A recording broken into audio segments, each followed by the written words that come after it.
अच्छा जी, बिस्मिल्लाहिर्रहमानिर्रहीम। आज हमारा टॉपिक है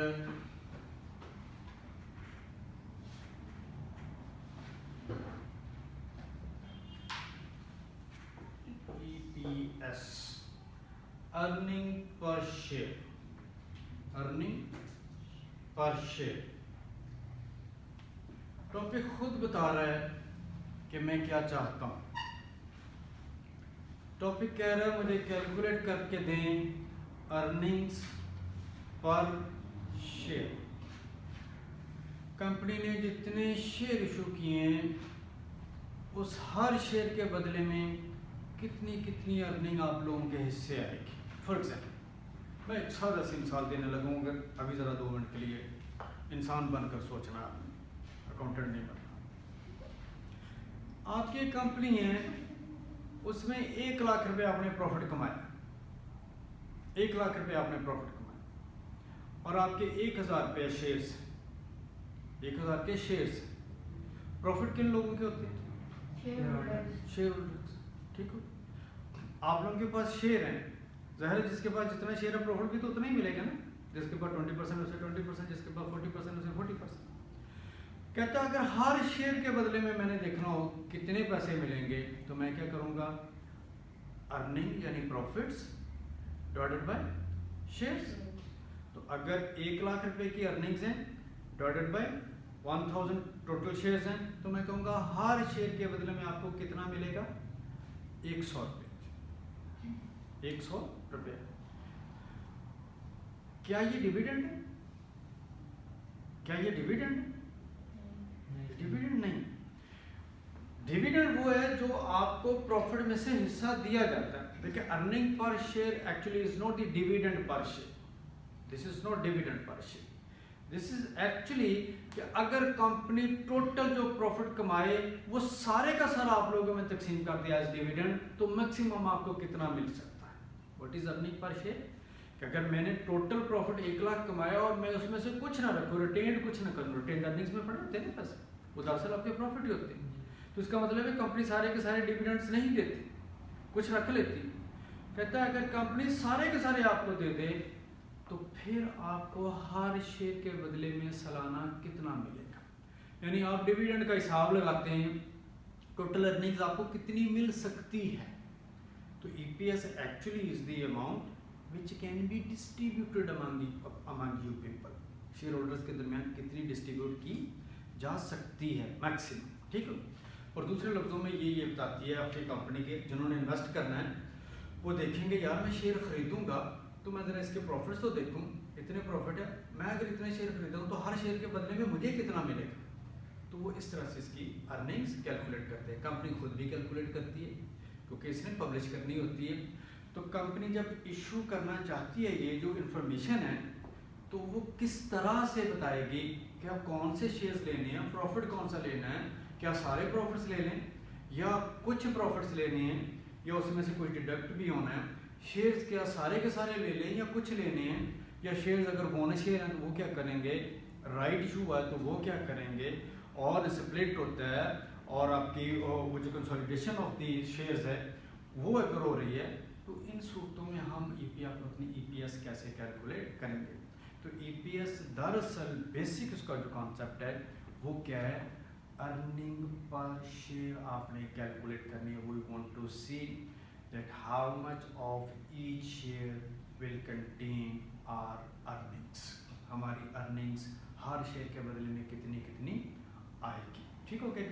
तो इसमें पहले तो ये लिख लें what is EPS। EPS is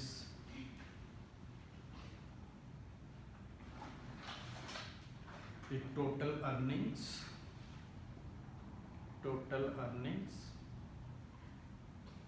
divided by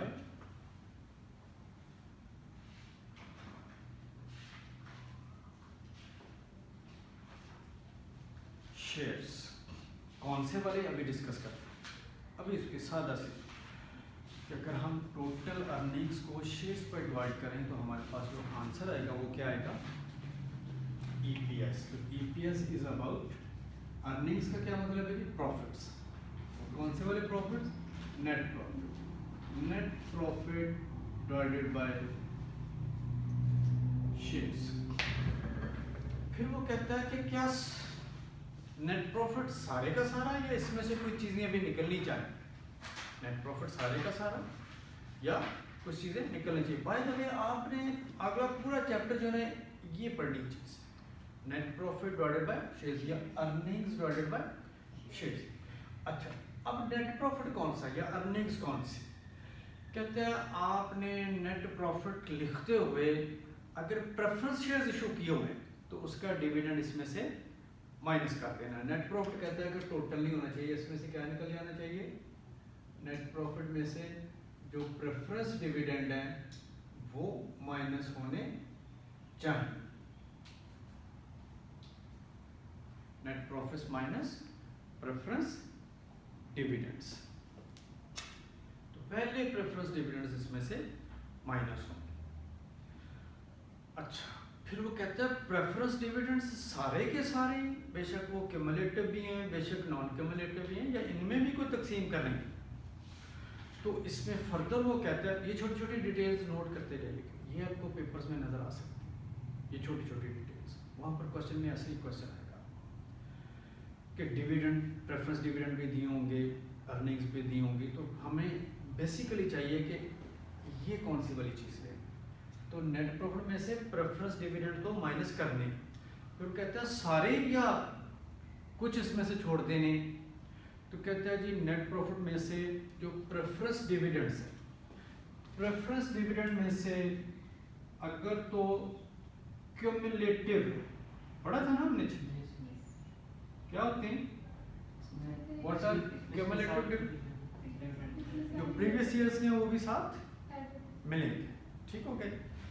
कहता है अगर प्रेफरेंस डिविडेंड, क्वेश्चन में उसने बताया हुआ है कि हमारी अर्निंग्स 1 लाख की हैं और प्रेफरेंस डिविडेंड्स भी हैं 2000 के, और वो 2000 कहते हैं क्यूमुलेटिव, 2000 क्यूमुलेटिव, और क्यूमुलेटिव लिखते हुए सिर्फ आपने सिर्फ क्यूमुलेटिव नहीं देखा, फिर देखना है क्या डिक्लेयर है या अनडिक्लेयर्ड।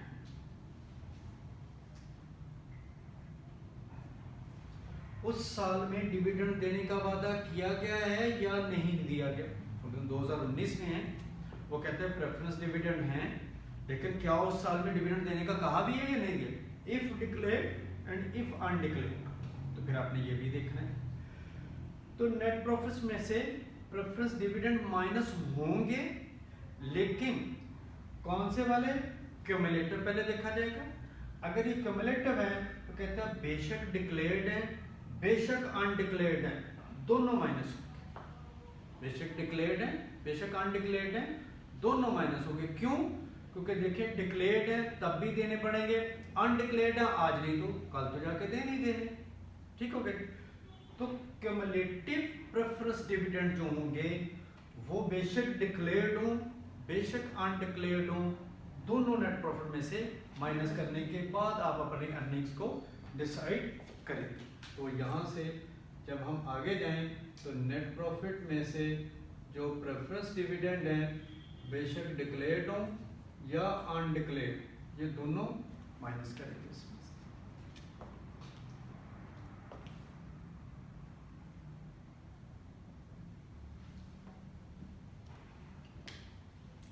राइट।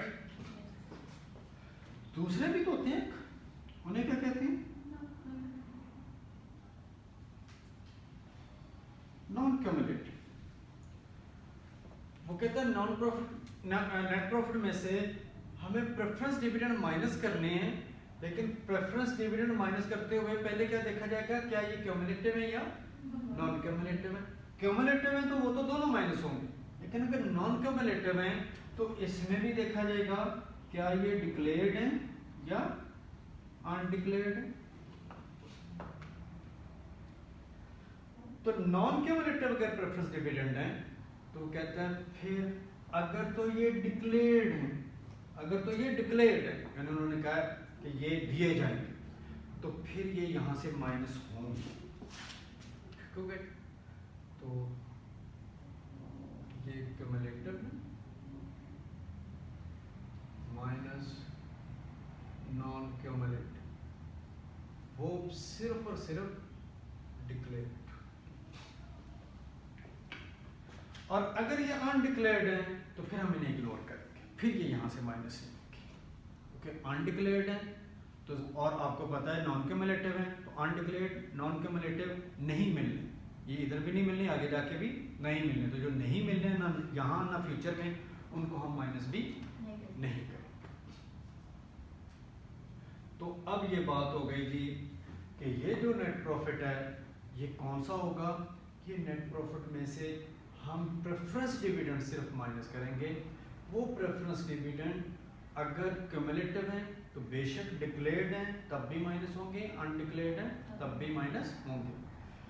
अगर नॉन क्यूमुलेटिव है तो अगर डिक्लेयर्ड है तो माइनस होंगे अगर अनडिक्लेयर्ड है फिर ये माइनस नहीं होंगे। क्वेश्चन में कभी ऐसा नहीं होगा कि वो प्रेफरेंस डिविडेंड दे और वो डिक्लेयर और अनडिक्लेयर का जिक्र ना करे, वो डिक्लेयर्ड और अनडिक्लेयर्ड का जिक्र करेगा, और रिडीमेबल और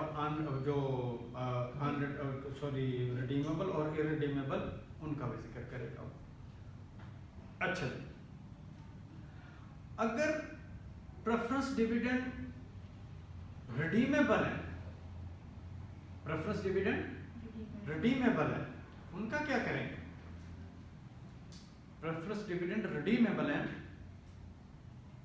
तो उनका क्या करें, कहां से निकले? अब साहब यहाँ से निकलने चाहिए, नहीं निकलना चाहिए? नेट प्रॉफिट में से नहीं निकलना चाहिए,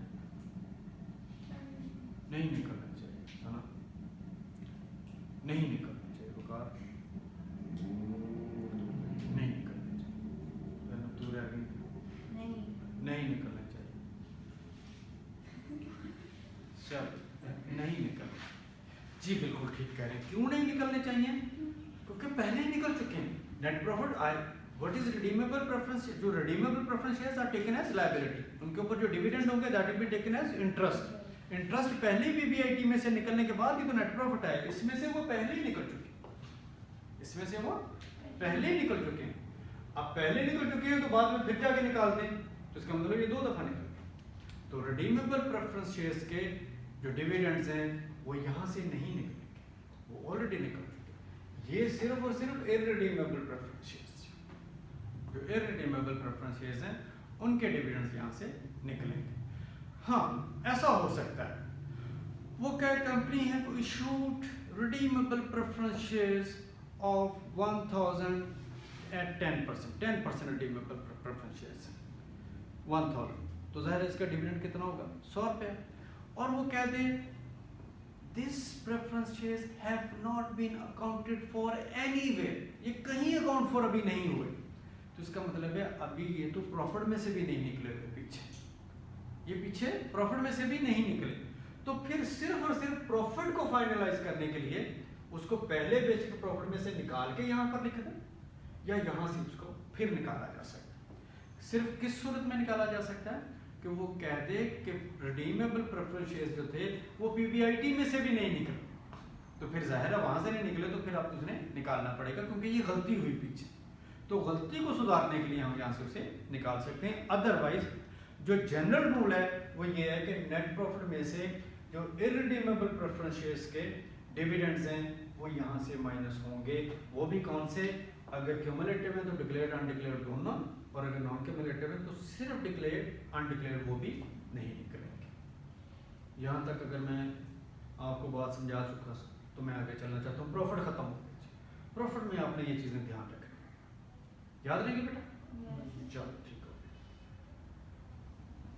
छोटी सी एग्जाम्पल देखिए।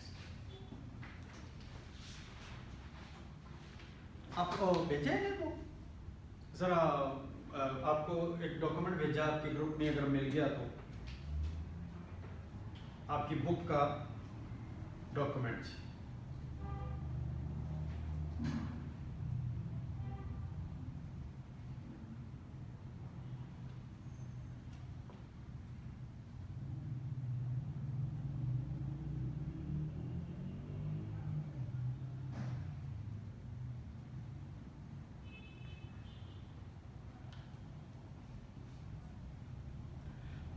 छोड़ क्वेश्चन इतने लंबे चक्कर में मैं हूँ ना।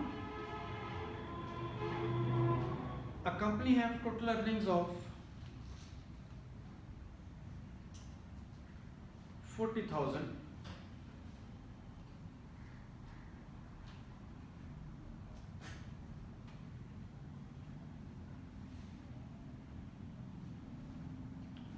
The total number of shares were 10,000.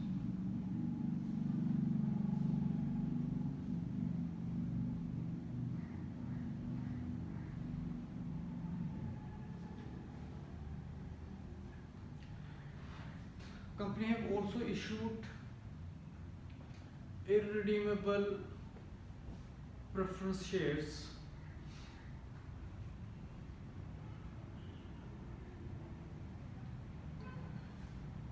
and paid a cumulative dividend of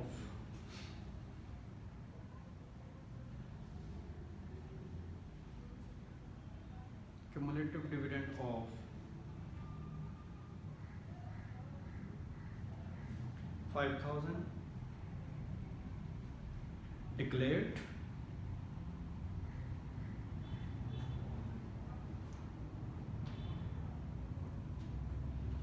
and 10,000 undeclared.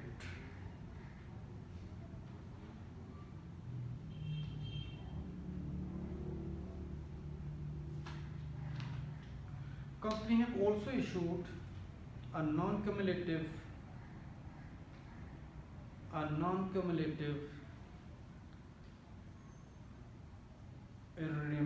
irredeemable preference shares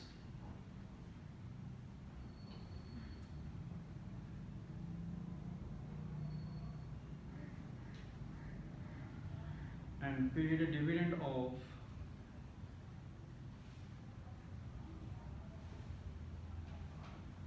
2,000 declared and 10,000 undeclared. ये announced.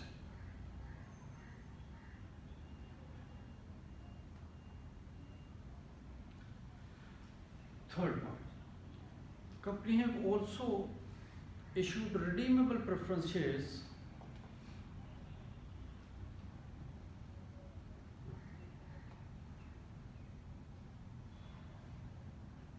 and paid a dividend of 20,000.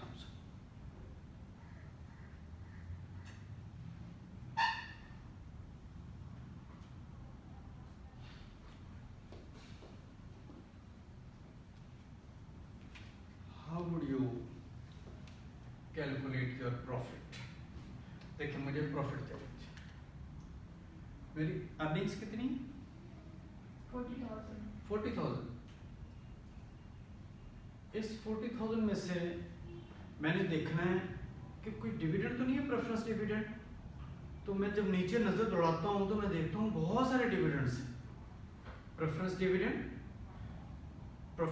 Irredeemable, preference dividend irredeemable cumulative and non cumulative, preference dividend non cumulative declared and undeclared, और preference dividend redeemable, सारे हैं मेरे पास। अब मुझे decide करना है कि मुझे ईपीएस कैलकुलेट करने के लिए जो नेट प्रॉफिट चाहिए उसमें से माइनस कौन कौन से करनी है प्रेफरेंस डिविडेंड। सबसे पहले तो मैं देखूंगा इररिडीमेबल होना चाहिए। क्या होना चाहिए? इररिडीमेबल। और इररिडीमेबल में देखूंगा कि क्या क्यूमुलेटिव है, क्यूमुलेटिव है। क्यूमुलेटिव में देखूंगा बेशक डिक्लेयर्ड है बेशक अनडिक्लेयर्ड है, दोनों निकलेंगे, डिक्लेयर्ड भी और अनडिक्लेयर्ड भी है। बता दें जरा मुझे कितना जी क्यूमुलेटिव? 5,000 डिक्लेयर्ड है और अनडिक्लेयर्ड कितना? 10,000 अनडिक्लेयर्ड। अच्छा, फिर मुझे देखना है कि कोई इररिडीमेबल नॉन क्यूमुलेटिव तो नहीं। अगर नॉन क्यूमुलेटिव है तो फिर उसमें मुझे फर्दर देखना है कि नॉन क्यूमुलेटिव में क्या मेरे पास ये डिक्लेयर्ड है या अनडिक्लेयर्ड। अगर डिक्लेयर्ड है तो वो लिखा जाएगा, अनडिक्लेयर्ड है तो दैट विल बी इग्नोर। तो मेरे पास नॉन क्यूमुलेटिव भी है, उसमें डिक्लेयर्ड कितना है और अनडिक्लेयर्ड कितना है? मेरे लिए रेलेवेंट कौन सा है? 2000। मैं इसमें से 2000 माइनस कर दूँ, ठीक हो गया। फिर मुझे रिडीमेबल प्रेफरेंस शेयर्स को भी इग्नोर नहीं करना एट वंस, और क्योंकि हो सकता है, वैसे तो नहीं आना चाहिए। मुझे देखना है कि रिडीमेबल प्रेफरेंस शेयर्स के बारे में उसने कहीं ये तो नहीं कहा कि ये कहीं अकाउंट फॉर नहीं हुआ, जो कि इस क्वेश्चन में उसने नहीं कहा, ठीक है। इसका मतलब ये ऑलरेडी मेरे लिए ये ऑलरेडी हो चुका है, मेरे लिए इररेलेवेंट है, क्योंकि इस नेट प्रॉफिट में से 40,000 में से ये 40,000 में से ये पहले ही जो इसका डिविडेंड है रिडीमेबल का ये निकल चुका है। तो इसका मतलब है कि जो अगर मैं प्रॉफिट कैलकुलेट करूंगा तो ये कितना होगा कि ये माइनस ये माइनस ये माइनस ये, how much is this? I think 23,000। अगर मैं शेयर से डिवाइड करके ईपीएस भी कैलकुलेट करना चाहूँ तो टोटल नंबर ऑफ शेयर्स भी उसने मेरे को शुरू में बता दिए कितने, 10,000। तो मैं कहूँगा कि मेरी ईपीएस आएगी वो कितनी होगी, 23,000 डिवाइडेड बाय 10,000, आई थिंक 2.3। तो मैं कहूँगा मेरी ईपीएस जो हर शेयर के बदले में जो मुझे पैसे मिलेंगे वो कितने होंगे, 2.3। यहाँ तक आप मेरे साथ साथ ठीक हो।